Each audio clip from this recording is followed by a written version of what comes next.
where did Western civilization go wrong? Like, if there was a garden someplace and everything felt good, true, and beautiful back then, what the fuck have we done since? And where was the fork in the road, right? Where was that fork? Hello, everyone, and welcome to Field Tripping. Joining us today is the author of the global bestseller and Pulitzer Prize-nominated Stealing Fire: How Silicon Valley, Navy SEALs, and Maverick Scientists Are Revolutionizing the Way We Live and Work, and more recently, Recapture the Rapture: Rethinking God, Sex, and Death in a World That's Lost Its Mind. His name is Jamie Wheal. In the few conversations I've had with Jamie over the years, I expect this to be the intellectual equivalent of the rumble in the jungle. So Jamie, thank you for joining us today. Are you ready to go field tripping? For sure, man. Thanks for having me. Awesome. All right, first question. I don't know you very well, but I suspect I know you well enough to think that there's at least one grand societal problem or issue that's occupying your brain today. Just curious, what is that one thing that's running through your head today in all the news and subject matter that's going on? Well, I mean, the one I did, this is not rehearsed and probably not politic, but the one that just did catch my eye this morning in the news was the runoffs of the Georgia election. And the fact that it was plus or minus 2 percentage points with a rolling dumpster fire of a conservative candidate who couldn't have been more antithetical to the very constituents that somehow then bizarrely still voted for the fellow, led me to say to my wife, Julie, I was like, sweet Jesus, if this is the kind of jump ball that we're experiencing in conventional politics, how on earth are we ever going to get on the same page about the complex, multivariable existential challenges of the next 50 years? So it was just sort of that throwing up my hands at the sort of the idiocracy, sort of so simultaneously the dumbing down plus the factionalism and the tribalism that we're experiencing, and just that sort of sense of, if we don't come to our senses lickety split, we kind of deserve everything that's coming. It's a very interesting subject. And actually this morning I was listening to the podcast, The Gray Area with Sean Illing. I don't know if you happen to know that one or not. And I couldn't tell you the name of his guest, but they were talking about the state of media in the world and how the advent of the internet led to the destruction of local media, local newspapers, and the shift of the major media outlets, the New York Times, the LA Times, the Wall Street Journal, into being hyper focused on politics, because all the specialized subject matter, tech, science, all that kind of stuff went into specific blogs or specific websites that focus on these matters. So politics, specifically federal politics, became the top subject du jour, and they describe it as being like sports talk radio, like hyper nerdy, hyper in-depth details about politics that really don't affect people's lives day to day, but become so tribalized as you kind of described. But the most interesting thing that came out of the conversation was that I guess there was recently a Gallup poll that was completed where 85% of respondents said the world is essentially going to shit. But in the same survey, they said that things in their local communities are actually pretty good. Yeah. And it shows the real distinction that when we think about it on a macro basis, we get caught up in all the BS around federal politics, we lose our minds and become very defensive and politicized.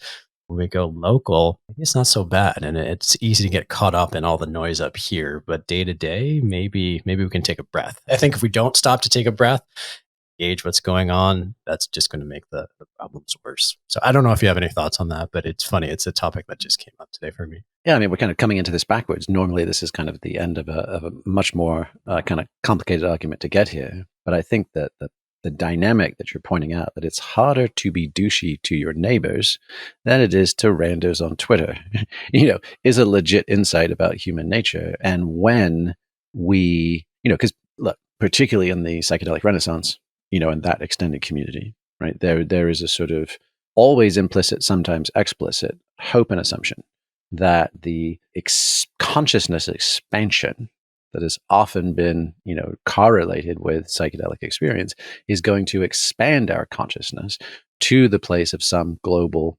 humanist perspective. And you can't swing a dead cat with somebody not quoting Einstein's, you can't solve a problem at the level it was created, right? And off we go, higher and wider.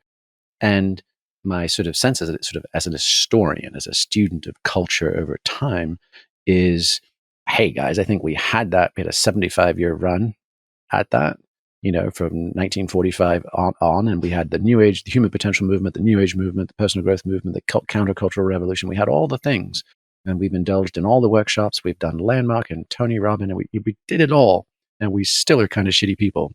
So the odds of us actually expanding at the last minute to global centric consciousness to save the day, I think, is increasingly a pipe dream, and that actually what we really need to do now is closer to kind of self-arresting on a big mountain, with your ice axe, where you're like, but as you start sliding backwards, which you could make a case we're starting to slide backwards, right? Dig that ice axe in. And what do we dig it into? Well, we dig it into tribalism. If we can't make it to globalism, right, how do we have to self-arrest into tribalism?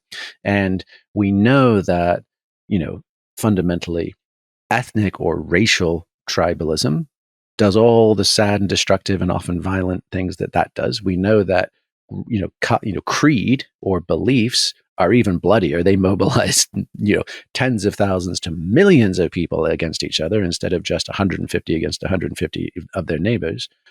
So the question is what are some potentially healthy forms of tribalism? And I think it's basically, bioregional. This is the watershed. This is where this food grows. This is where our life orients and operates, and it's local and it's neighborly.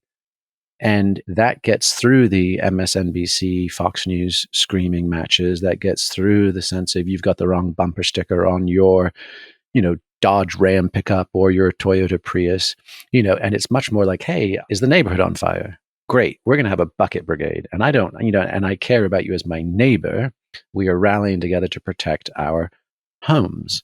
And then, let's vote on a bond issue for our school. We care about our kids having a good education, right? I mean, yes, we can get wildly out of whack with the current culture wars around reading lists in libraries and all that. But can we just commit to say we want the best for our kids? Can we commit to say we want the best for our watersheds and air and soil? I mean, those things shouldn't be political. Can we commit to being resilient against natural disasters or other things? And you just sort of feel like the active, resilient community isn't scalable, right? It's the opposite of everything that Silicon Valley's been trumpeting for the last couple of decades. It's slow, it's painstaking, it's rubbing elbows and digging ditches and breaking bread, and it's doing the sort of, human 1.0 stuff, not the human 3.0 stuff. Totally in alignment. I actually, as you were speaking, it took me back to a moment when I was in, I think my second or third year of law school, and I was having a debate with a girl I was dating at the time. And I was always generally pro-liberalization of trade, opening up the economy, all this kind of stuff, because rising tide, in theory, should lift all boats, and productivity and all that kind of stuff will eventually elevate. And there are some arguments in favor of that. And this girl's counterpoint was, do you care if your phone bill is $10 cheaper because there's inherent competition? Or do you care if your neighbor has a job with a living wage at a local phone company? And even if you have to pay a little bit more for your phone, at least you have the satisfaction knowing that your neighbor has a job that pays him enough to live. And it was the first time I stopped. I'm like, yeah, actually, that is a very different framing of the equation that I hadn't really been presented with up to that point, because of it all. It was still, coming out of Bill Clinton, George Bush era kind of conversation where just liberalization, globalization, and Naomi Klein was out with no logo and all that kind of stuff. But it's a really interesting point, and it's the point you're coming back to.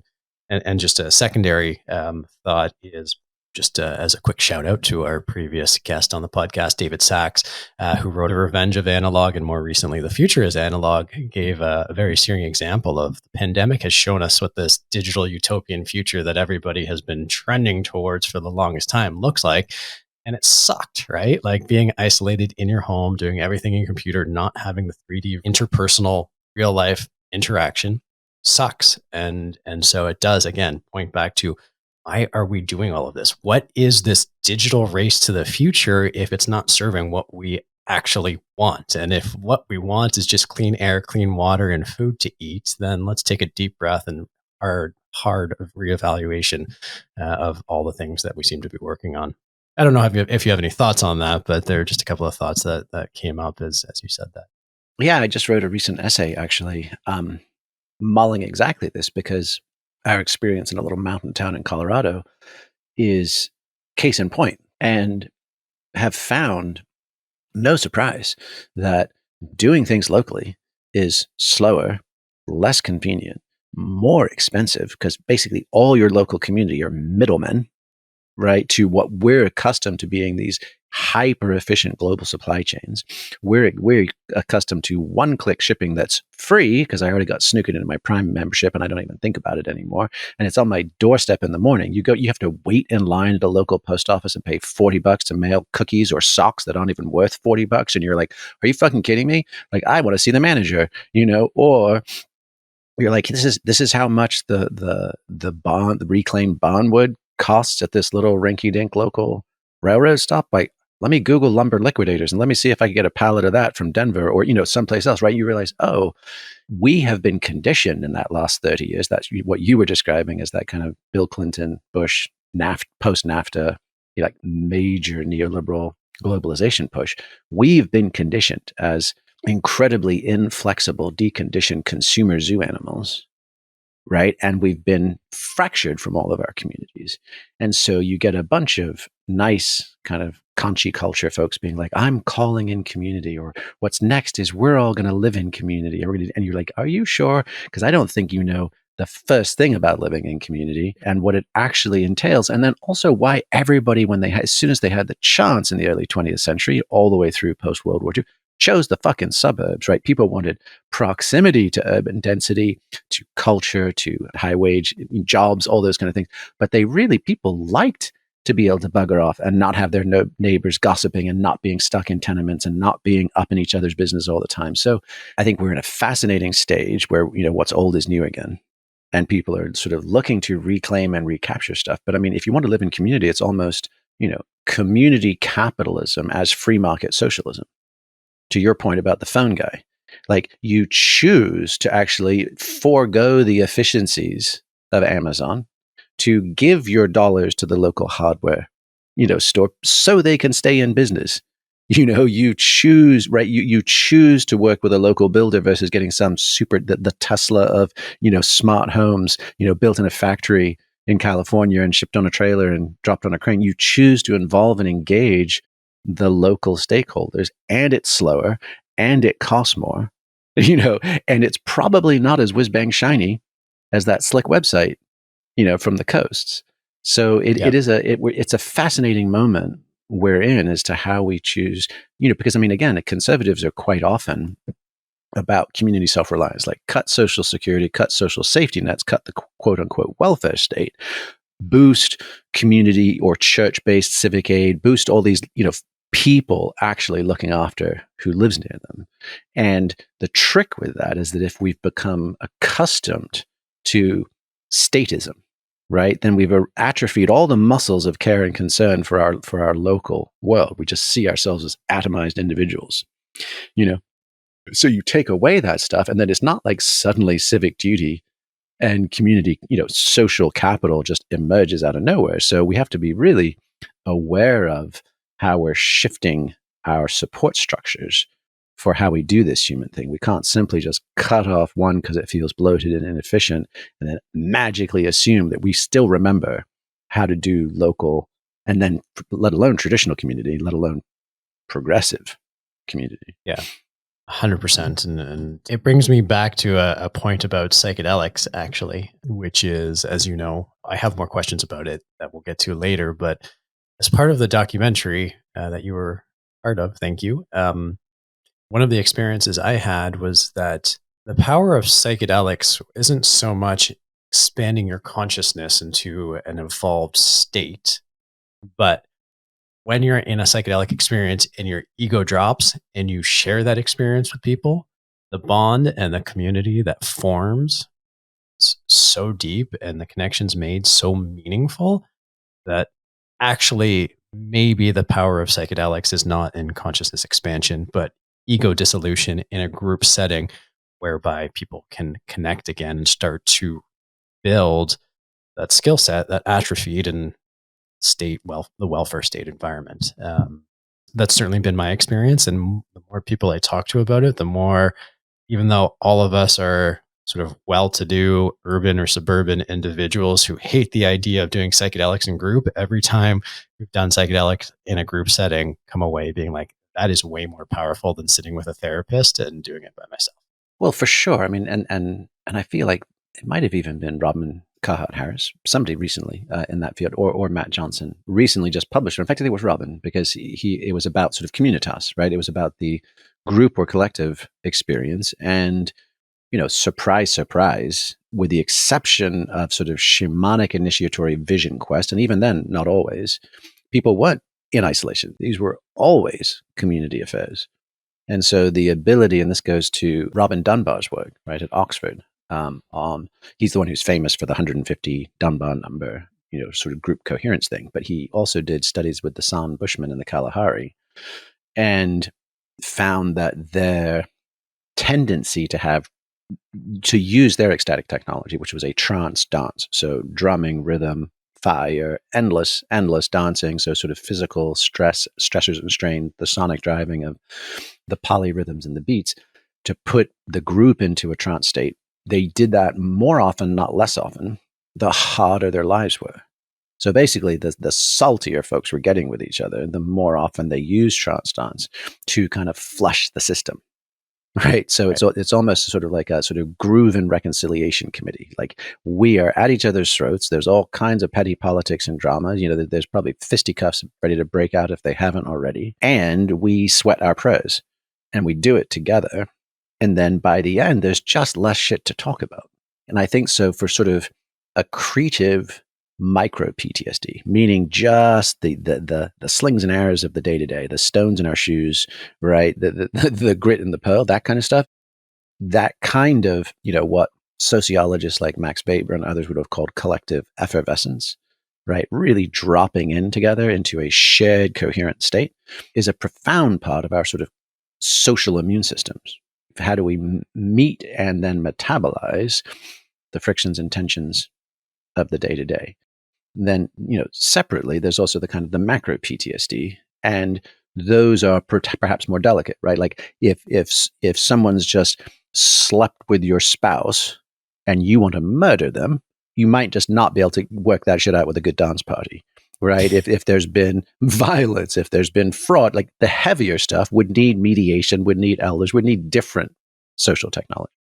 But for the general, I think a tremendous amount can be just, included under the umbrella of sort of work it out, right? Like, work out your problems, work out your answers, work out your questions, work out your solutions, work out your body, work out your mind, like, work it out. And music and dance are obviously some of the most powerful, most ubiquitous, and oldest psychotechnologies to get that done. Totally. And we're going to get into that more in a little bit, but I'm going to take a left turn on this conversation, which I've loved so far. But you are the founder of the Flow Genome Project, and you have two what I would call very important books published, Stealing Fire and Recapture the Rapture. I don't really know much about how you got to this point. How does Jamie Wheal start out and end up starting the Flow Genome Project and writing these two books as well? What was your path to get there? And you can go back as far as you want. Born the son of a military test pilot, right? So like that started one thing, but he was also kind of a polymath. So it would be everything from Shakespeare and Caesar quotes and the Sunday Telegraph crossword puzzle, and BBC word game, like My Word, which was this famous, radio program back in the day that there's some NPR knockoffs of. And he was also a banjo player, a classical guitarist, and a ragtime piano player, and also raced for Jaguar in South Africa when he was young, and also built motorcycles from junkyards. So like, very interesting guy. And so that was our original life, and straddling Africa, England to the US. So never of one place properly anywhere, really. So I'd say that was the substrate. And then college into grad school was just really interested in history and anthropology. Just what are we doing? What is this whole monkeys with clothes game? Probably because I hadn't ever been of a specific culture. I was always kind of on the outside looking in, like, what are the strange customs of these hominids? Like, that was my just lived experience. So then I formalized that with my academic study.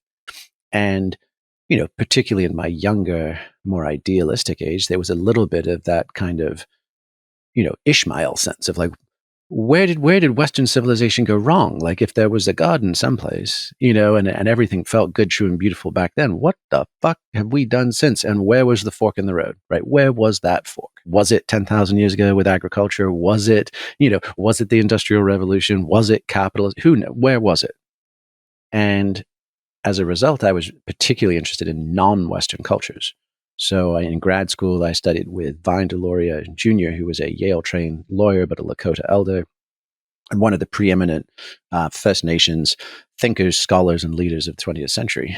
And I was just hell-bent on doing my dissertation and going into a career in that, like fundamentally where Pema Hamalainen, that Oxford professor, his neck of the woods, he's just come out with a book very recently called In the Indigenous Continent, which is kind of this neat bookend with David Graeber's Dawn of Everything. So it was that neck of the woods. It was literally kind of almost retracing that sort of almost Rousseauian inquiry into what loss of the sacred or sustainable or fill in the blank, what loss has Western civilization? What did we miss, or what did we get wrong, and how do we study it? And at the same time, I was also getting into surf rescue, wilderness medicine, ski patrol, mountain guiding, and and psychedelic, Grateful Dead, and mountain town, newgrass culture. So there was righteous musical scene, and kick-ass action sports, and really rigorous academic life of the mind, and that they were all informing each other. So we'd go for climbs or skis or boats or expeditions, have wonderful experiences, come back down and be like, okay, what is this landscape? How have humans used this landscape? Let's study this, from indigenous Paleolithic eras all the way to contemporary tourism. Like, what is this place? What are the people's footprint on it? And what are the insights that we're gaining from these tribal shared experiences of communitas and ecstasis? And where are the threads that lead back into the past? So kind of sort of almost like a neuroanthropology, like what's going on right now? Like take something like Grateful Dead culture or Burning Man culture. You'd be like, okay, this is hip, this is happening. All the cool kids are going. What is this thing? There's clearly a there. There's a central experience that is the strong attractor for all these people to show up and do this thing, right? And I mean, for instance, even when John Mayer started playing with the remnants of the Grateful Dead 4 or 5 years ago, they instantly sold out and had the highest grossing tours of those summers. And they've been one of the top highest grossing tours of the last 5 years. That's 50 years after they started. So you're like, there's definitely a there, even if you purely just take market cap, as an indicator, right? And the same with Burning Man. So you're like, okay, what are the core or deep structures underneath this thing? Why does it work? And then the anthropology piece is, and where else have things like this shown up in the past, in the historical record? Then you add in the neuroscience. What are the mechanisms of action underneath these things that made them all work? Even if people claimed mythological or supernatural justifications or reasonings, or priest class told you why something was something, why does it actually work? And then how do we use that going forward to architect more interesting, healthy, vibrant, balanced versions of culture going forward? And that's the kind of culture architecture piece. So for me, it's been a curious sort of nature of, almost a sort of rational mysticism, right? Or an agnostic Gnosticism. Like rational mysticism, more like in the tradition of Pythagoras and then Plato and the rest, but really going back to Pythagoras, which was mathematics, music, breaking bread together, wrestling and embodiment, contemplating the mysteries, all of the things, but then also having a really clean, logical Western approach to those things. That to me has just felt like the golden thread that I've sort of spent my life trying to track. And one of the insights that led to the founding of the Flow Genome Project was just, oh shit, we fetishize and idealize all these non-ordinary states, as mystical states, as whatever, or flow states, even just, sort of dropping into the zone, that kind of thing. But once you understand their neurobiological mechanisms, you're like, we can just tune the dials to put ourselves into those exact profiles, theta to alpha EEG, or delta if you want to go for a really interesting experience, high vagal nerve tone, high norepinephrine and cortisol tapering into a flush of nitric oxide, into oxytocin, serotonin, anandamide, dopamine, into, all of these things, right, in various spinal and postural alignments and movements. And wouldn't you know it, you're going to have a more interesting experience in that state than you do in 21st century normal of high agitated beta, drip, drip, drip, steady state cortisol, prefrontal cortex default mode network. And then once we understand that, it's kind of the wizard behind the curtain. You're like, we no longer need to yearn for transcendence and not know how to get there, or wait for lightning to strike. You can sort of build a Tesla coil. You can create the lightning. And once you do that, not only does it get over your sort of neurotic obsessing of those states, but it also means that we can strip out all the mythologies, right? All the just so stories as to why these things work, and just keep the technologies. What are just the straight ahead mechanisms of action? And then you can democratize that. You can say, hey, humans, we generally do better when we have access to a wide range of neurophysiological input. It's why intermittent fasting and saunas and ice baths and all of these things, and high intensity training, we're all craving stretching that window back out beyond 72 degrees and a fridge full of food at all times. So we're desperately trying to expand our range. And I think that that's arguably a really good marker for us to move towards, for health, well-being, but also inspiration and healing. So that's kind of it. I mean, it's basically been the history of humans, wild ass fun adventures in big natural places, and then the kind of the science and understanding of how those things all mesh together. Thank you. I love that description. It reminds me, actually, the last person we had on the podcast was it was Kenny Stills, but before that, we had Mike Posner, the singer-songwriter. And one of the things he identified, and it's kind of what you're alluding to, is that he realized that his entire life had been in the pursuit of comfort. And then he realized comfort is not what he was in need of, right? And I think if you look through probably a lot of human history, at least over the last maybe couple hundred years, it's looking for stability, safety, comfort. And now that, by and large, a significant portion of our population has achieved that, we're running into those challenges of 72 degrees and a fridge full of food is not satisfying, and coming up against that. So that's awesome. I appreciate the insight, and it sounds like it's been quite the adventure.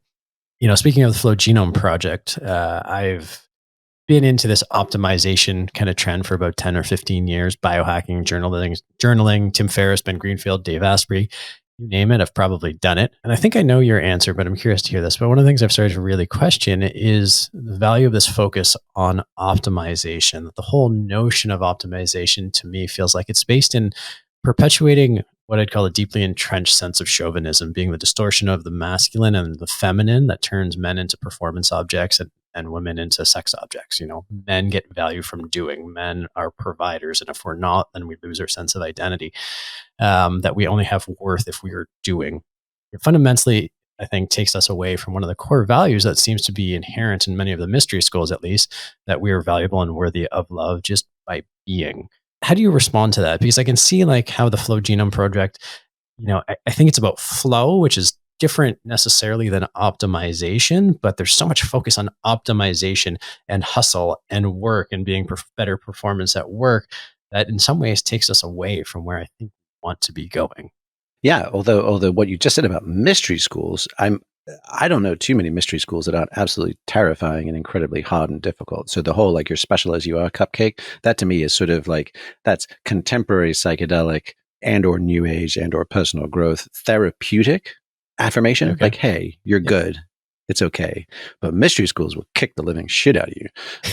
So yeah, I think that sort of hustle, grind culture, I thought it sort of died on the rocks of quarantine. I don't, with everybody quiet quitting and resigning and fuck this, we're not going to do this anymore. I'm not sure it's still around, but if it is, you can make a very straightforward case to support your thesis. That it's a little aggro, it's a little macho. It definitely ties into like late stage capitalism, the idea that you can buy, attain, achieve, complete, succeed, rock, hack, 10x, whatever, all the things, right? And so for me, what I always just kind of keep an eye out for in hearing anybody's shtick or sort of value proposition is just are you also including the irreducible grief of the human experience? Are you also including the mystery of this whole thing? And if you're not, you probably just haven't lived enough. If you haven't raised kids and buried parents, if you haven't dealt with illness, disease, bankruptcy, divorce, if you haven't had your life and all your precious plans shattered and torn to shreds, you might have false certainty as to how much control we actually have of this game. And in fact, there's a recent show, it's BBC, but also on Amazon, called The English, and it's got Emily Blunt in it. It's a Western. It's a very cool, kind of interesting Western. And she befriends this Pawnee warrior. And he's basically like, all of life is just aiming and aiming and aiming until one day you miss. He goes, and that's it. Right. And for me, I would go more on the side of like Pema Chodron or any number. I mean, wise folks. They're not all women, but definitely I don't hear too many wise women aping the stuff you were just been describing of the aggro, grind, achieve. There tends to be, and whether this is the initiations of motherhood or just some other more innate perspectives. Pema says there's something almost aggressive about trying to iron out all the rough spots in life. Right? To be alive is to be continually thrown out of the nest. And for me, that feels much more true, much more just centered. There's not sort of the requirement to constantly project perfection or strength or growth or points on the board or whatever it would be. It's just saying, hey, this thing is rather strange.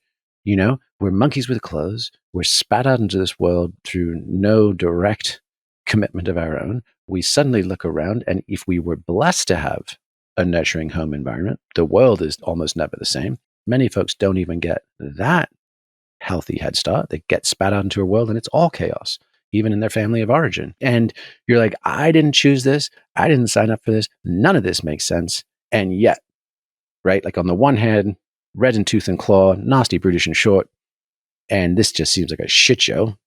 And on the other hand, ain't better angels of our nature. There's art, there's creativity, there's the kindness of strangers, there's love and romance, there's all these profound things that don't seem evenly distributed and don't seem like we can hang our hat on them forever. And how do we balance this all out? And by the time we figured it out, we're fixing to die. So like something that can reside in the center of that, and hopefully with a bit of a sense of humor. That's more the kind of area that I would feel comfortable pitching a tent. It's one of my subsequent questions, but I'm going to bring it up here, which is, do you ever wrestle with the question of the why? Why is that experience? Like, I think you very accurately summed up, life in a couple of sentences. That's a pretty good assessment, I think, and objective and real commentary on it. And it gets into like the spirituality component of it, which is like, what is the reason for it? It meaning like life, the universe, and everything kind of why? Yeah, that kind of like the big why. And I know there's all sorts of spiritual passes at that. But where do you land on that, or is it just a question that's not relevant to you? No, I mean it's funny because I just came off a podcast with some skeptic debunkers of the whole Kanchi spiritual scene, and they just presumed or imagined that I had some Baroque spirituality, a worldview that I was sort of going to be wed to or defending. And I'm like, nah, not at all. I mean, I'm super cynical, super skeptical, and agnostic as all get out. Like if I was ever to write an autobiography, we'd probably be like, are you fucking kidding me? Like the things that I've had to like reconcile and integrate with otherwise a fairly skeptical, rationalist, materialist worldview, the list is long. And that's kind of been the dialectic of my life, is accidentally having wild, non-ordinary experiences and then going, what for the love of God was that about? And then just trying to figure some stuff out. So for me, those kinds of, stony late night college philosophy jams, they don't interest me or draw me. I'm like, I don't know. And I don't know whether there's reincarnation. I don't know where we go when we die. I don't know why we're here. And I don't honestly think any other human who's still in this form could either, but I sure as hell don't. Right. But that said, the answer to that question is the subject of my next book. Okay. Because what I see coming. And even our early conversation on neoliberalism and as, the McDonald's theory of peace and all the thing, right? All that kind of that classic, globalist neoliberal narrative that most of us have been riding along some currents of for the last 30 to 50 years. All of that stuff is running onto the rocks. And even just the ascent of Western civilization is running hard onto those rocks. Francis Fukuyama, it's probably the book that few people ever actually read and the most people always go to quote, but his End of History and the Last Man, which I think came out in 1989. And it was his assessment, he's at Stanford now, but it was his assessment that, hey, after the fall of the Berlin Wall, that's it. Like Western democratic capitalism, tippy top of the heap. This is the pinnacle of the adaptation of human civilization. We're there. There is nothing better or above this, right? And obviously he's lived to eat and retract those words. But since then, and especially in the last 5 years, right, there's been all sorts of kicking the tires of late stage capitalism, Western neoliberalism. And I think it is fair to say that any civilization that turns out to be self-terminating in less than 500 years flat probably doesn't have uncontested claim to the highest, bestest thing ever. So you're like, right? I mean, it reminds me of that old police tune, Walking in Your Footsteps. Like, hey there, Mr. Brontosaurus, don't you have a lesson for us? You thought your reign would last and last. Now you're a thing of the past, right? Walking in your footsteps. So to me, what I see is, I wrote about in Recapture the Rapture about our meaning crisis, right? We lost organized religion as our go-to, but we've also lost modern liberalism, science, government, experts, technocracy, those kind of things. Both of them have been collapsing.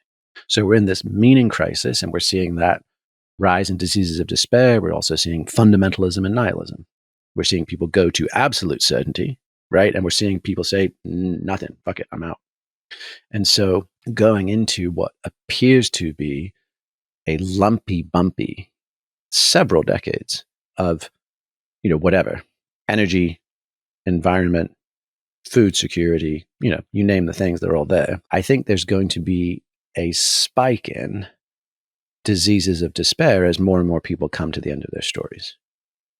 And so I was kind of trying to solve this. I'm like, well, look, what is a story, right, that can soothe our souls, can explain the predicament we're in, and can give us hope for a future to keep on going through the hard part so we don't give up the ghost when we need to be really holding on to it and really digging deep. So that was my inquiry, really. I mean, in some respects, it's a love letter to my kids. And my sense is that at the most basic level, what's the problem of evil? Like, why are we in this shitty mess? And why do we build things like Las Vegas and Walmart, right? Like just those those two, like what the fuck? How did we do this and why? And my sense is that, like, while there may be or may not be some Manichaean true evil, I think that an enormous part of what we experience as evil in our lives is just the gap between evolution's imperatives and our own. So if you take, sexuality, and I wrote about this in Recapture the Rapture, I said evolution is amoral, right? It doesn't care about our vows till death do we part. All it wants to do is constantly mix up the gene pool, and it will seduce us with lust and attraction. It will tweak us with different ovulation cycles to capitalize on pregnancy with a stranger, because that's a different mate and different gene pools. It'll create midlife crises with testosterone drops that can be only met by that without a doctor's help can are generally improved by sex with a younger available partner. All these crazy things. Evolution does not care, right? It just wants the gene pool. We experience it as Helen of Troy and the face that launched 1,000 ships. We experience it as war. We experience it as violence. We experience it as trauma. We experience it as all these things. And we're just dancing on the strings of evolution. But it's deeper than that, right? So evolution, I think it's imperative. And again, a number of people with more certainty than I think they actually merit will confidently tell you what the purpose of evolution is or what the purpose of consciousness is. And quite often they're sort of high and to the right. It's about love. It's about the expansion of consciousness. It's about humans even. Like, we are the pinnacle, and we are the way the universe knows itself, right? There's all sorts of purple prose to explain those things. And I'm under convinced by the evidence they cite. It would be neat if, but again, fuck if I know. But what I think we can know, right? What I think we can know is to say, if you take a look at evolution, what appears to be its driver, and you're like, it pretty much appears to be a novelty engine. It is a giant ass novelty engine. And the way novelty engines work, starting all the way with the origins of life in hot springs, is fission fusion. It's boom, bust. You over propagate and then things collapse. And the things that don't collapse persist. And that feels wonderful on the creative side and horrible on the destructive side. Right. And so Schumpeter's, The Economist, creative destruction, you're like, yeah, it's wonderful to be making bank, and expanding your multinational company. It's terrible to be laid off in the Rust Belt while your jobs are offshored forever. Right. And so we experience, and it was Harold Bloom, he wrote a book called The Genius of the Beast about capitalism. And this was the seed of this idea for me, where he was like, oh, capitalism is no different than algal blooms on a pond or the birth of galaxies. It's a boom bust novelty engine. So you're like, oh, wow, we've got hot springs in the origin of life, like literally heat things up.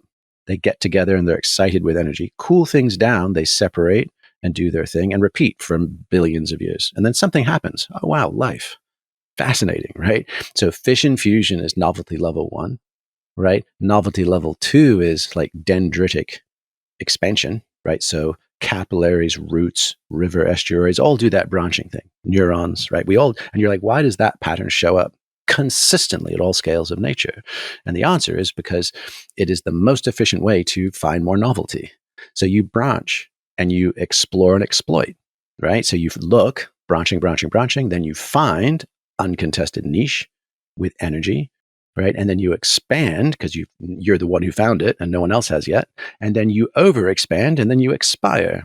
So you're like, okay, that's level 2, right? Level 3, dopaminergic novelty seeking. Like if you've got a spinal column in neurochemistry, we are wired for what Robert Sapolsky at Stanford calls the magic of maybe. Like if every day I'm a hunter-gatherer and I pick the berry from the berry bush, I get 1 unit of dopamine. But if I follow those bumblebees and find my Winnie the Pooh honey stash in an empty log, bam, that's 400% dopamine. So we are hyper-incented to continue to seek the new. And then the final level is arguably play. That's the level it becomes elective. It's older than humans, right? I mean, ravens do it, dolphins do it, wolves do it, right? So it's way deep in the animal kingdom. But we do too. And that sense of you're like, oh, so if the purpose of life doesn't necessarily have a directionality to it, right? Times arrow, which is what most of us have been raised on. Like it's getting better all the time. Got to admit, right? We're going that way, right? More people living above $2 a day, more people with cell phones, more people with antibiotics, longer lifespans, all that good stuff. We've been raised on a teleological story. Right, it gets better, and we are close to the pinnacle of the good times. But if you change that, and you're like, actually, maybe it's not times arrow. Maybe this is just cyclical. This is just forever creation, destruction, creation, destruction, creation, destruction. And at the biggest level, we know, right? Big Bang, or whatever the hell we want to call the beginnings of our universe, ends in the heat death, right, of a cold, indifferent universe. So we know on the macro, this is a cycle also. But in between, you're like, now what? Because I would slit my wrists at this point. If you're just like, hey, man, civilizations rise and fall. We've had our time. Let's just go over the falls in a barrel. It was good. It was fun. Like that does not meet the need for hope criteria, right? That's just set. And we'll see more of those kind of nihilistic stories. I mean, even Steve Bannon, and for anybody that's been hearing of The Fourth Turning, that book, which is about cyclical history, we're seeing the rise of accelerationists now, who are literally saying, who are subscribing to that kind of circular history. They're saying we are into the decadence and decay phase of this last cycle. Let's accelerate its collapse so that we can get to the fresh slate, new start, where we're on top and we call the shots, which is potentially sociopathic. Right? So you can see how this kind of stuff isn't just abstract philosophy. It's very, very real in our lives. And then but you get back to that play notion. You're like, okay, neat. So this one is elective, and and play as novelty engine. You're like, let's put in your chocolate and my peanut butter. Would you like to play a game? Right? Play is arguably the most conscious highly a form of expression of novelty seeking. And then as humans, and this is kind of where it gets back to free will, what game do we choose to play? And you could make a case that playing the infinite game, right, not win, lose, but everybody winning and trying to play the game for as long as possible is one of, if not the highest expression of volitional play. I choose this, free will. And what do we choose? What do we choose to do in that game? You're like, well, in all of that creative destruction, there nonetheless is novelty and mutation. And some random, highly improbable, gorgeous shit shows up. Like hominids, like, Gothic cathedrals, like Beethoven symphonies, right? Like sunset in the Himalayas. All kinds of very rare, very precious, highly unusual stuff shows up in that novelty engine. And you could make a case that our role as humans is by choice, not by mandate, not by destiny, but by choice. We choose to preserve and protect, to honor and celebrate the good, the true, and the beautiful that emerges. And you're like, okay, because this gets very interesting, right? Because what is this illusion, or even just, I wouldn't even say illusion because that's loaded, just perception of time's arrow, right? Because people be like, oh yeah, of course it's progress, dummy. We were in caves 100,000 years ago and now I drive a Tesla. Riddle me that, fancy pants, and you're like, okay, yeah, what is that, right? Because without a doubt, you can see certain linear progressions, but my sense is, and this is not a fully developed thesis, but it's definitely where I want to be fleshing this out, right, as I write this book, which is that it's almost like every cycle, right, has a high point, a high watermark. And if you connect the dots of all those high watermarks, right, into a line, it looks like a trend line. So you're like, absolutely, right, those boom bust cycles, that creative destruction is increasing. And each time it posts another one. You got single cell organisms, multi-cell organisms, sexual reproduction, spinal columns. You got all these things, right? But they too were just part of endless ebbs and flows, endless boom bust cycles. But when we connect those dots, it gives the illusion, right, of direction, or no, it gives the perception of directionality, right? And so it's recursive and accretive. So it's recursive, it's always cycling. It's accretive, each high point adds to the last high point. And so then we become agents of evolution, but not because a guy in, a god with beard and a bathrobe mandated it, not because our sacred scriptures said so, not because, a deterministic evolutionary biologist said it's in our genes and it's inevitable, but because we choose to, right? Kevin Kelly had a beautiful phrase. He said, it's so much easier to describe the devil and God because entropy, right? Everything's going to suck eventually, right? But he's, and I'm paraphrasing, but he's like, but you and I are highly improbable. That specific flower, highly improbable, right? We shouldn't be here, but we are. So what we need to do is get much better at believing in the improbable. And that's what I mean about the free will to choose to preserve and protect, to honor and cherish the good, the true, and the beautiful. But it centers us. It lets us understand why, for instance, again, like, why did we build Las Vegas and Walmart? Why did capitalism eat the world? Because it is the most effective propagator of novelty of any economic system ever devised. That's why. It's not necessarily a moral judgment, right? It is just understanding, oh shit, it is a novelty engine eating the world. That's what it's doing. And it will continue to do that to us and through us unless or until the next most novel thing. And we may be, in fact, I think we almost undeniably are on a downward cycle. Like there's going to be a lot of composting, but if you look at it, like the Christianity couldn't have spread without the collapse of the Roman Empire, but the preservations of its road networks.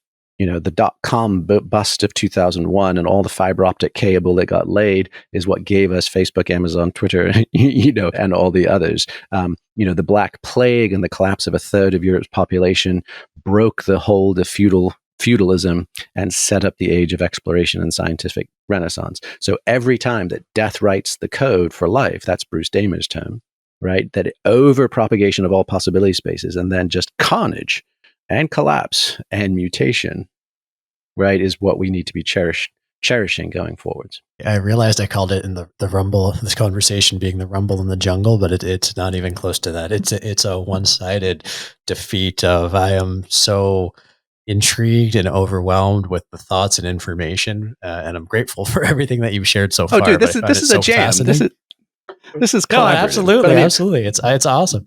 But I'm like, I'm just going to recognize it for what it is. It's like the speed and depth at which you think and share this information is so amazing to me. I love just sitting here listening to you talk. So I just want to acknowledge that. Like, I find it informative. I'm learning. I feel expanded by this conversation. And so I just want to thank you for that. Yeah, I mean, look, dude. In a nutshell, I mean, I boiled this down at the psychedelics conference in Vancouver at UBC last month. But I was basically like, look, that super duper TLDR is evolution is a series of novelty engines. That's one, and then human nature is just our quest to eat starlight and heat star stuff. Right? If you're just like anthropologists from space, like, what are we fucking doing, monkeys? You're like, oh, this is all like photosynthesis to metabolism to carbon. Like we metabolize oxygen, we set carbon, we eat and heat carbon, and we concentrate nitrogen. Like those are the three elements in our atmosphere. That's the game. You know, from bat guano and fertilizer to NPK, petroleum like that. These are the only things we're playing with, and we're basically eating and heating starlight, and that's our quest. And it's so interesting, especially, I mean, coming from, because I think psychedelics are almost irreducibly anthropological. At some point, you're like, what are my hands? Like, what am I as a being? Like, what are these opposable thumbs for? Like, how did we get here? Like, what is this stereo hi-fi system and playing strange music by this band called the Beatles? You're like, whatever, right? I mean, you can't help but pop outside of your socially defined, reality tunnel and take a strange look at us as the time traveling space monkeys, and having a story that is not that actually is honest and accurate, is some kind of big history take on it, and then depersonalizes our attachment to both identity, to culture, to our specific civilization, but lets us understand the big arc of this stuff, I think is going to be important for our immune systems going forward. It's important for our resilience and important for cultivating radical hope. Not just that it works out in my lifetime, but that we're going to do a hard thing and we're going to stick with it because we believe, as a willful act of faith, that it eventually works out. Yeah. Or we choose it, which is a great way to circle back to recapture the rapture. So I have two questions immediately, which is, you just said you feel like we're on the downturn, right? Like the trajectory is going back into one of the crevices, one of the downs before, presumably, the perception of it going up starts to peak again. I think a lot of people feel that way, but what is it specifically that makes you feel that way? And much of Recapture the Rapture, I think, is a proposal of an antidote for that potential downturn, or at least maybe a way to make it more tolerable. So first question is, why do you believe that? What do you point to as that being the downward trajectory? And then I guess a couple of questions. One is like, do you think that there's enough in what you propose? I guess we'll ask, like, what do you propose in Recapture the Rapture to maybe change that trajectory, at least offer hope? And does it feel too bleak? Is it too late? Or how do you reconcile the fact that this seems to be an inevitability? And so going back to the question about hope at that point, but let's start one at a time. Yeah. I mean, my graduate study involved quite a bit of sort of in environmental history. So specifically, not saving the environment, not polar bears and old growth, but just what is the role of race, class, and gender are the typical things in social sciences to study, but it was like race, place, class, and gender. And one of the major areas of study was just natural resources, hydraulic societies, aka anybody from the Egyptians to the Anasazi, using irrigation to support, agriculture to support large population densities. The moment, and studying the inevitable collapse of all of them, except for ours just yet. And this was before the Colorado River. This is while while Lake Mead and Lake Powell still were at full pond, but we knew the Colorado River was getting pumped out for more. We knew the Glala Aquifer was getting drained with straws in it. We knew the Central Valley, all those things, right? So I kind of came to these inevitable conclusions decades ago. And then I kind of put them all on the shelf when our kids were born. And I'm like, right, okay, I'm rooting for Team Human. I'm no longer going to be pointing this out and killing everybody's buzz at cocktail parties with, did you know, like how fucked we are, right? So set that aside. And once you know it, it's sort of like a Mr. Miyagi wax on, wax off situation where I'm like, oh, all that stuff I studied a while back is suddenly super, super relevant again. And then all of that's taking place on the back of a one-time bonanza of setting 100 million years of buried starlight on the fire in the form of fossil fuels. So the question, and it's not theoretically impossible at this point, it's just pragmatically less and less likely based on how we're doing so far, which is it's kind of sort of backwards down the Kuznets curve. So, right, the Kuznets curve is that notion that the more advanced a civilization or a society gets, the less it pollutes. So, aka, yay, Sweden and IKEA, right? And if you're completely undeveloped, you don't pollute much. It's the ones that are industrializing or modernizing that pollute the most, aka India and China. So that is a very handy, like that's back to your neoliberal. So the answer, friends and neighbors, is to fund more, fuel more, develop more, innovate more, and get everybody up and over the Kuznets curve. So we get to do business as usual, right? And just pass on the benefit, the fruits of modernity, and we'll figure it out that way. And I don't hear many people talking about this. And maybe it's just because the timeframes and perspectives are not specific to somebody's academic discipline, or it's just too uncomfortable to think about. But I think fundamentally, we are in that neck of the woods when we talk about technology and sustainability and all those kind of things, to that Einstein quote of, if the Third World War is fought with nuclear weapons, the fourth will be fought with sticks and stones. And really, I think the only question we have for ourselves right now and for our children is, can we innovate our way off a carbon-dependent economy with all of the techno-industrial sophistication that economy affords us in time before we suffer a degradation of capacity and our ability to innovate said damn near impossible solutions. If we can do that with even a 50% step down, it would be an absolutely historic win. But the capacity for us to be like, whoops, overshoot, political instability, migrant crises, food insecurity, collapse of global communications, finance, transnational organizational coordination, pandemics, bobbity, and we're down to sticks and stones, lickety split, and no one is inventing low voltage desalination at scale from that place. No one is inventing the next salt or, battery that doesn't require rare earth metals. No one's inventing any of that shit, right? In a world of that degraded capacity and instability. So to me, that is the question of the next century. Because in theory, if we just stopped making cheap plastic shit and stopped building weapons of destruction and just put those two things, just rampant needless consumerism and the military industrial complex, on the task of innovating for humans' salvation, I think then I'd be super bullish. I'd be like, I'd give us 70 to 80% odds of pulling that shit off. It's just, we don't appear to be anytime soon. That's the rub. That's the one that kind of, I wouldn't say it keeps me up at night, but like that's the one that I feel is the sort of the central question. In Recapture the Rapture, what you talk about as the antidote, I think, and I'd invite you to go in more depth about it. I mean, we talked about meaning 1.0, religion, meaning 2.0, neoliberalism, in need of meaning 3.0, which gives purpose, but is also scalable, accessible, affordable, and all of these things that already exist within the framework of being accessible, affordable, and available to us to start to transcend at least our dogged determination to be miserable a lot of the time. I guess is like a first stepping stone, but it doesn't actually speak to those things that you were talking about shifting the military and industrial complex to that. So I guess like first would love to get that explanation. So everybody listening just has a bit more of a framework about your suggestions about how we recapture the rapture. But then I'd love to hear about how that translates into the challenges that you've identified. Well, I mean, look, I wrote that book with the assumption that all of our efforts don't work. I mean, I don't say that, but that's where the designing of the book came from. So it was a little bit almost like those time capsule projects we did in sort of grade school. We're like, we're going to bury a 2-liter soda bottle with all this stuff at the bottom of the playground, and then somebody's going to dig it up 20 years later. What are we going to put in it? Right? And that was really the point for Recapture the Rapture. It was saying, hey, it was twofold, right?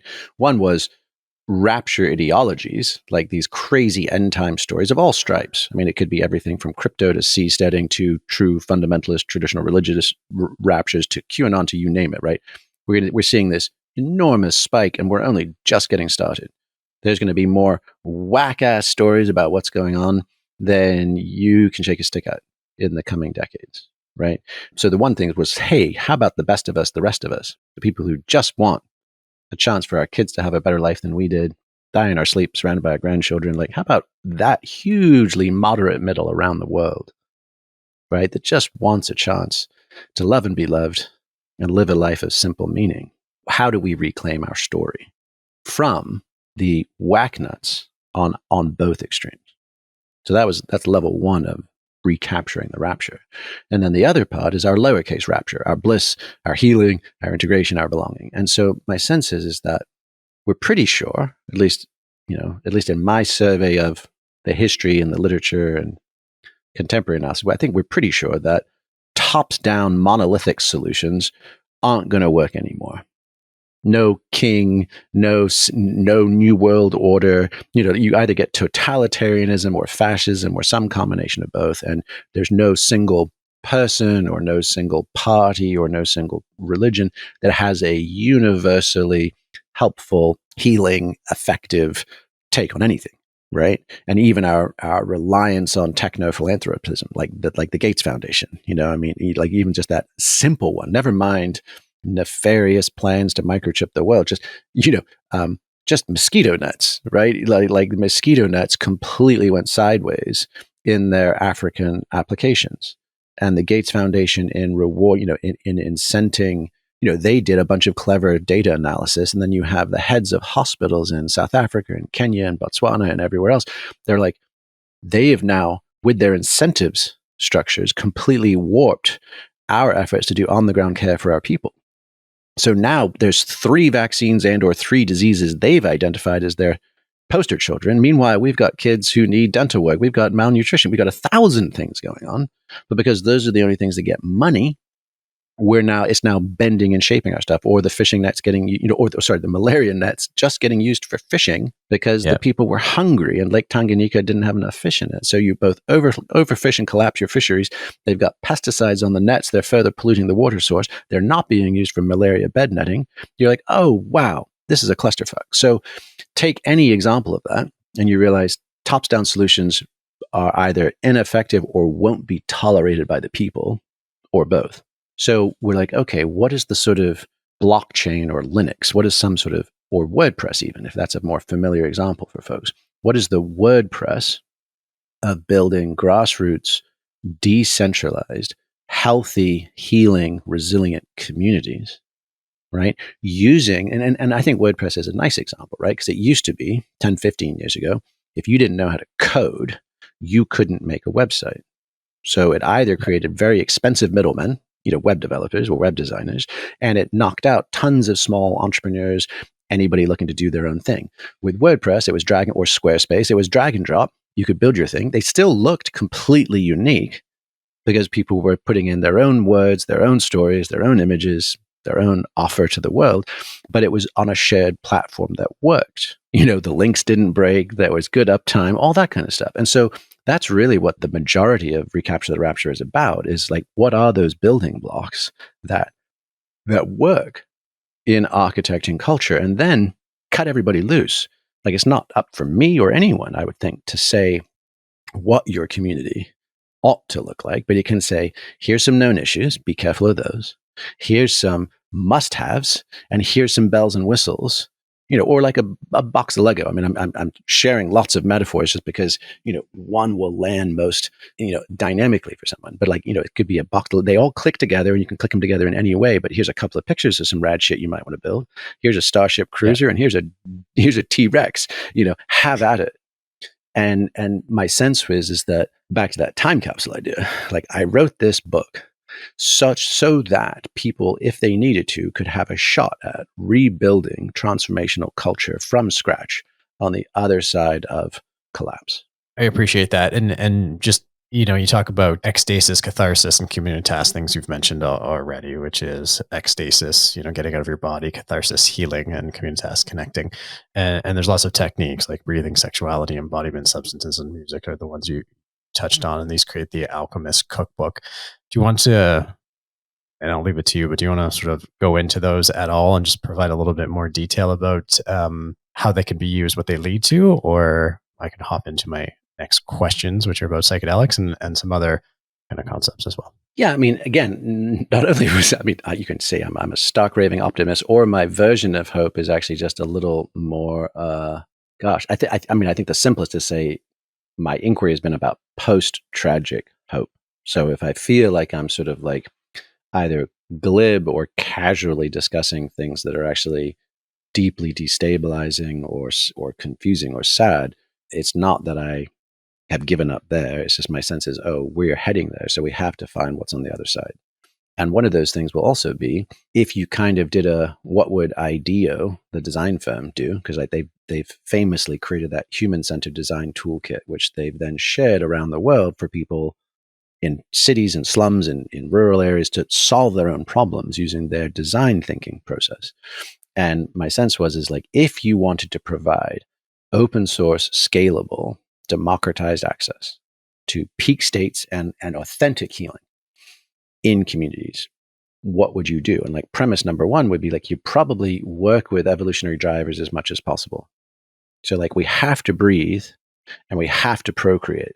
So respiration and sexuality, we know evolution has got massive, massive overlays, incentives, and drivers. And if we monkey with either of those situations, you get very strong results. Hence, right, why breathwork is enjoying a huge explosion these days because people are seeking state change through it, but also why pranayama, why any of the other sort of traditional breathing practices have been so popular and powerful. So respiration is one. Sexuality is, again, we've spoken of this earlier, but like for millions of years, and the entire animal kingdom for hundreds of millions of years have learned to procreate without an instruction manual.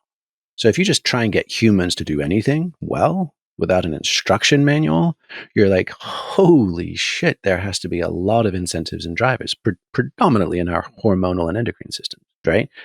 Super powerful, but as we said earlier, we're sort of puppets on the string, right? We're just being yanked around by those evolutionary impulses. What happens if you learn to understand them and then can practice some version of sexual fitness, right, as a highly powerful tool to get access to all the same neurochemistry, right, that MDMA PTSD therapy, for instance, uses, which is high prolactin, high oxytocin, high serotonin, all these things. You're like, oh, and Rick Doblin is the one who shared this with me. He said the closest analog we found is the post-orgasmic state. So you're like, okay, so most people are familiar with the profound results in healing that the MDMA PTSD therapy is producing in clinical trials.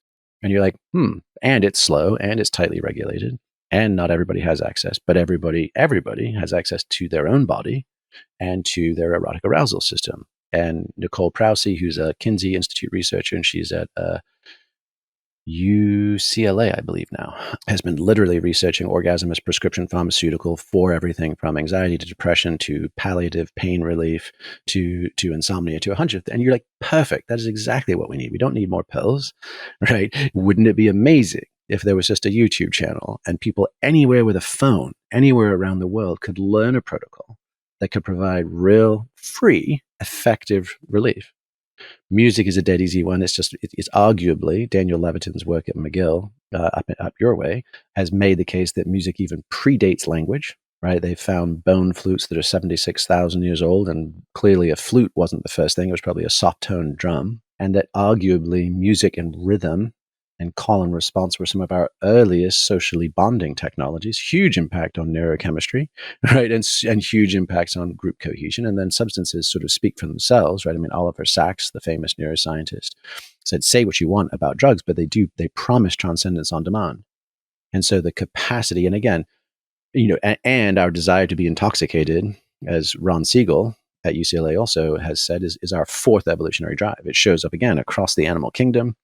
Our need to shift states. However we get there, it could be jackass moonshine. It could be fermented fruits. It could be nicotine. It could be, it could be huffing glue in the favelas of Sao Paulo, right? Like, we have a desire to get out of ourselves, and that not just that being destructive and addictive, it can actually be part of a healthy novelty seeking regimen. So, respiration, embodiment, obviously, there's a huge trend these days for the body keeps the score. Bessel van der Kolk's work, Peter Levine's work, kind of somatically informed trauma. There's also, increasing research on the vagus nerve, increasing research on the endocannabinoid system. Like, these are our bodies. And if we learn to interact with them, tune them, calibrate them, put them in places of resourcefulness, we're going to manage stress and trauma better. We're going to be able to metabolize pre-existing stress, and we're going to be able to keep clean or cleaner on what's coming down the pike at us again. And if you use all those together, if you use any of them apart, each of those is a royal road. They all work. If you combine them, you can get stronger, higher efficacy more interestingly. So that was really the intention, which is, what is a democratized, open source, hard to suppress set of techniques of ecstasy, a sort of a toolkit for inspiration and healing that anyone, anywhere around the world can make use of in an empowering, decentralized, local way. Thank you for running through that. For anyone who hasn't had a chance to read the book, I highly, highly recommend it. Just for everyday life, it is a useful guide to remind you where to look even before the rapture that so many people are talking about come. It's super powerful, and I love it. And I want to respect your time. And so I have one more question that I'd like to touch on, because this is a podcast ostensibly about psychedelics, and you've brought it to psychedelics a couple of times, and I keep taking it away because I find everything you say so fascinating and insightful. But we should talk about that just a little bit, at least for one question. So I do my fiduciary obligation here. As part of the dinner you came to at Keith Ferrazzi's place in the Making of Ordinary trip, you were asked a few questions by our producer, and you were asked specifically about what you see as the future of psychedelics, and that you said, and you may recall this, that there is either a bifurcation or a trifurcation forthcoming. One would involve a soulless Prozac Nation 2.0, which is a purely medical model of psychedelics, a quote freaky underground mystical model, and a commodification model where it enters the marketplace and becomes part of transformational festivals. You said two of the three are not particularly inspiring, but may have impact because of the scale at which they will be working. And one is where you'd put the hopes for the continuation of human consciousness, culture, and community. I think you really touched on that in your last answer, but would you mind expanding on your thinking behind that statement? Tell me which one I picked. Did I pick the underground? I think it would be the freaky underground mystical model. Yeah, you didn't actually specify it in the answer, but just by virtue of the subsequent comments you made, I think you picked commodification and the festivals, lots of fun, lots of scale. Prozac Nation 2.0, also scalable. Freaky underground mystical, less so. My sense is that there's all sorts of good intentions and unintended consequences of the medicalization model, right? The good intentions are obvious. It's helping hurt people, right, with tools that work better than the tools we've been using that don't work very well, right? So 100% in favor of that. The sort of flattening of the totality of the psychedelic experience into a scientific materialist model, step one, right? That for instance, hallucinations, interiority, all those kind of things are known as sort of troublesome side effects, and we're trying to patent something that can engineer our way out of that stuff is, again, inevitable, but also strangely tragic. It's the sort of almost the dismembering of the golden goose, to see what's there, then pour that into our current wildly dysfunctional medical model of insurance and copays and coding and time and efficiencies and the kind of factory model of medicalization. And between those two things, and then sprinkle in high return, big pharma oriented venture capital, and you kind of just have a recipe for a train wreck, even if there are still some very real N=1 healing things that can happen along the way. The kind of somewhat decadent hedonist recreational culture, I think it is abundantly clear the moment that info marketers found out about Burning Man that the most potent transformational spaces and experiences in the world are inadequate in the face of digital narcissism. and you can meet your maker. You can be stripped down to the core. You can be a swaddling child of the cosmic babe. And the moment you're popping that screen to give your Instagram reel update, the moment you're being like, I've been down to the end, this looks amazing, I'm going to come back next year and I'm going to lead this thing and I'm going to take a bunch of high dollar muggles with me. This is my new job, right? And you're like, oh, that's a fucking nightmare also. So those two, I would say, don't leave me with a ton of hope just because the vectors, just the sort of, the gutter ball kind of waits for us all. And you can just see the ditches that have been dug for each of those trends. That's not to say there aren't profound and beautiful moments in transformational culture. It's not to say there's not profoundly dedicated healers working within the medicalization movement and profession. It's just to say there's just a lot of physics involved in pulling those things into some fairly predictable outcomes. For me, I would say I put my money on the Prometheans, always have, always will, which is that throughout human history, there have always been those stealing fire on behalf of humanity to share the light. And invariably, they get it going, and that it attracts the attention of the priests, right? And the priests back in the day were priests. They wore black cassocks, but then they became the men in black, and they were like the G-men, and then, and so like who they are kind of shifts through history. But the idea of that priest class, right, the mediators of the sacred or the controllers of the social, will always come in, break up the party, scatter everybody. And that's true from the Desert Essenes in the Old Testament era to the Gnostics in the first century to the Cathars and in medieval Europe. Somebody starts popping off and that shit gets shut down in a hurry, but it never goes away entirely. And somehow, some way, that lineage disappears, goes underground for a while, bubbles up someplace else, and rekindles.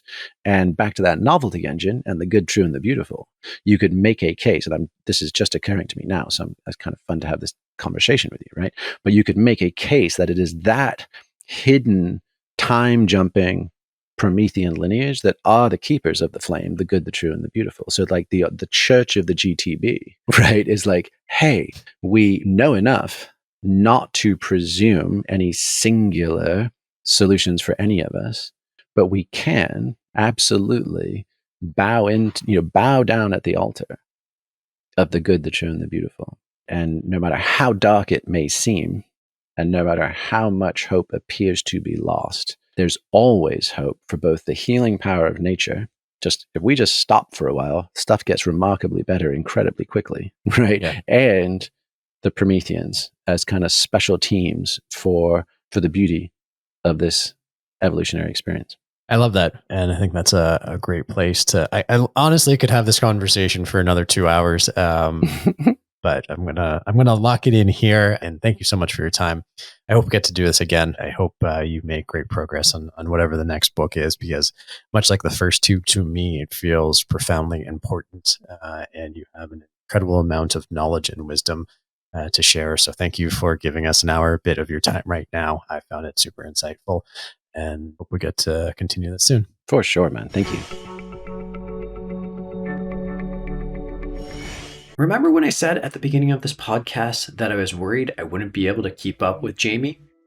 Yeah, I'm pretty sure you know what I mean now. And just as much as it was a struggle for me to keep up, I'm so glad I did the best I could, because some of the nuggets of wisdom that Jamie dropped were awe-inspiring. But there was one point in particular that stood out to me. You probably don't want to hear it, but I'm going to say it anyway. And I want to make it clear that before I say this, I want you to know that I'm no fan of Donald Trump for many reasons. But, and here's the point I'm driving toward despite all the caveats, I also think that history is going to be pretty kind to Donald Trump. Let's be clear, this is not an excuse for all the ills he's tapped into or unleashed on the world. It's not an apology for his boorish behavior or blatant disregard for so many things in what was ostensibly an ego-driven, self-serving power grab. But even though the medicine tasted awful, it may just be what the doctor ordered for this world. Permit me to explain. To me, one of the most insightful parts of the conversation with Jamie was when he acknowledged that maybe, just maybe, The hopes for a truly globalized world were a reach too far for where our collective consciousness is right now. In particular, Jamie said, quote, "From 1945 on, we had the New Age, the Human Potential Movement, the New Age Movement, the Personal Growth Movement, the Counterculture Revolution. We had all the things, and we've indulged in all the workshops we've done, Landmark and Tony Robbins, and we did it all. And we still are kind of shitty people." So the odds of us actually expanding at the last minute to global-centric consciousness to save the day, I think, is increasingly a pipe dream. So the question is, what are some potentially healthy forms of tribalism? And I think it's basically bioregional, the watershed, where our food grows and where our life orients and operates, and it's local and it's neighborly, end quote. And if we accept that a more regionalized world is what we need, I think, wittingly or unwittingly, Donald Trump has, in large part, put that into motion. For instance, the trade war he so flagrantly started with China resulted in the repatriatization of manufacturing to North America, which is one of the reasons that the long-term effect of the zero COVID policy in China may not be as bad as feared, because the move to more localized production was already underway because of Trump. To be clear, there are all sorts of risks associated with a shift to a more local and community-based society, and we need to be prepared to address them. We need to avoid the xenophobia that can occur in a more segregated world, and we need to ensure that the shift to bioregionalism doesn't leave certain regions holding the proverbial bag. But to me, this is a path very much worth exploring. And if it turns out to be the right next step for our society, as I increasingly believe it is, we may actually have Donald Trump to thank for expediting that. Hard news to hear, but it doesn't make it untrue. Thanks for listening. As a quick reminder, please follow, rate, and review Field Tripping wherever you get your podcasts, and sign up for our newsletter at fieldtriphealth.com/podcast. Thank you for listening to Field Tripping. I'm your host, Ronan Levy. Until next time, stay curious, breathe properly, and remember, every day is a field trip if you let it be one. Field Tripping is created by Ronan Levy. Our producer is Conrad Page, and associate producer is Macy Baker. Thanks to our production team at Legacy Media, and of course, massive thanks to Jamie Wheal for joining us today. To dive into all the wisdom he has to share, visit the link in the description or go to bigthink.com. Thanks for tuning in, everyone. Click the subscribe button to my left to never miss a release, and click here to check out past episodes. See you next week.